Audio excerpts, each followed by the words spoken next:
Mopogore kod mano bende ni jar burano mano Masuna West migosi Peter Masara ogolo kwane telono mathur kani mondo miyo yie onyal chuogo thuologo mago mag tije ne ojende mosetieko sombgi kaka achiel kuom yore mago mag miyogi yuto makinde ka kinde.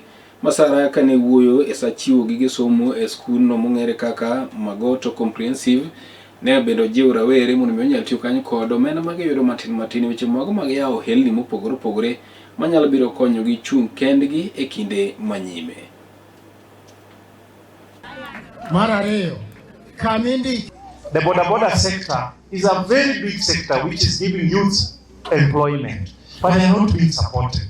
We need to support the youth through creating a good environment for them to be innovative and creative so that they can start their own businesses, be it kinyozi, saloon, border riding, welding, whatever. They must be given startup capital. And then we need to create opportunity for them to be employed in established areas like county government and national government. But above all, we are encouraging youths that we work together with them so that we can support them. Imagine the national government, though they are trying through Nyota, more need to be done so that many can be captured. On the issue of insecurity, we want to say that our young men and women should not be condemned to be thieves.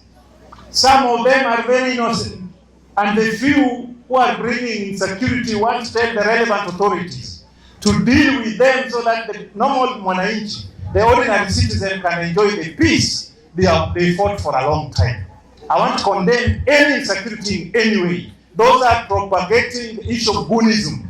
Time is long gone for people to mobilize youths to go and attack others. The politics of 2027 will be issue-based politics, where if you are in the office, you tell people what you have done and what you are going to do. If you are an aspirant, you must have been working somewhere, doing something somewhere. You must show us that you have quality of leadership, that you can lead, but not mobilizing young people to cause insecurity. I want to condemn, and I want to state here that as leaders, we need to change. There's no way we can kill everybody and want to be a leader. If you are a leader, you must lead people. So when people are dying, then who are you going to lead in the position you are looking for? Eto kama chelo bende ni jotelo go makwedo piny owacho